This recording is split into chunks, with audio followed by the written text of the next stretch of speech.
लोकसभा निवडणुकीसाठी उमेदवारी अर्ज भरण्याच्या आजच्या अखेरच्या दिवशी इच्छुक आणि त्यांच्या समर्थकांनी जिल्हाधिकारी कार्यालयाच्या परिसरात गर्दी केली होती.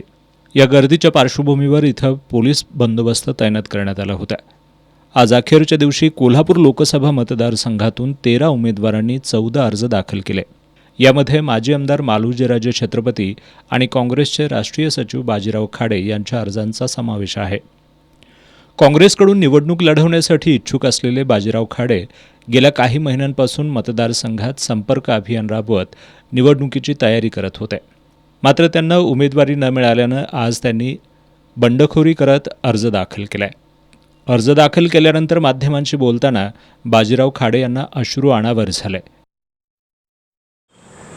काँग्रेस पक्षामध्ये गेली 28 वर्षे मी काम करतो आणि पक्षामध्ये वेगवेगळे आमच्या युवक काँग्रेसपासून वेगवेगळे जे संघटना आहेत त्यामध्ये सुद्धा अनेक राज्यांमध्ये आणि अखिल भारतीय काँग्रेस कमिटीचा मी राष्ट्रीय सचिव म्हणून पण काम केलं आणि गेली दीड वर्ष मी लोकसभा निवडणुकीची तयारी करतो आहे.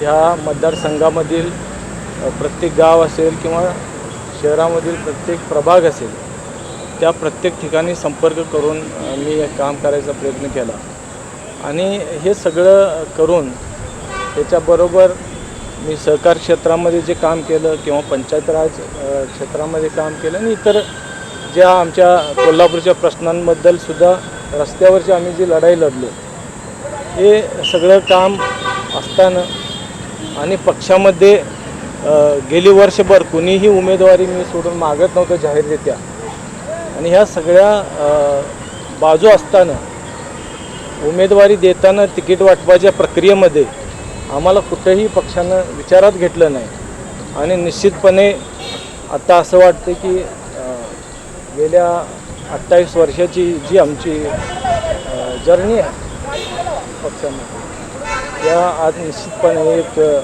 फार दुःख होते मला की मी उमेदवारी अर्ज भरतोय. कोल्हापूर लोकसभा मतदारसंघासाठी आतापर्यंत एकूण 28 उमेदवारांनी 42 अर्ज दाखल केलेत.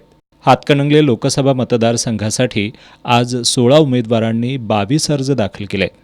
आत्तापर्यंत या मतदारसंघात एकूण 36 उमेदवारांनी 55 अर्ज दाखल केलेत.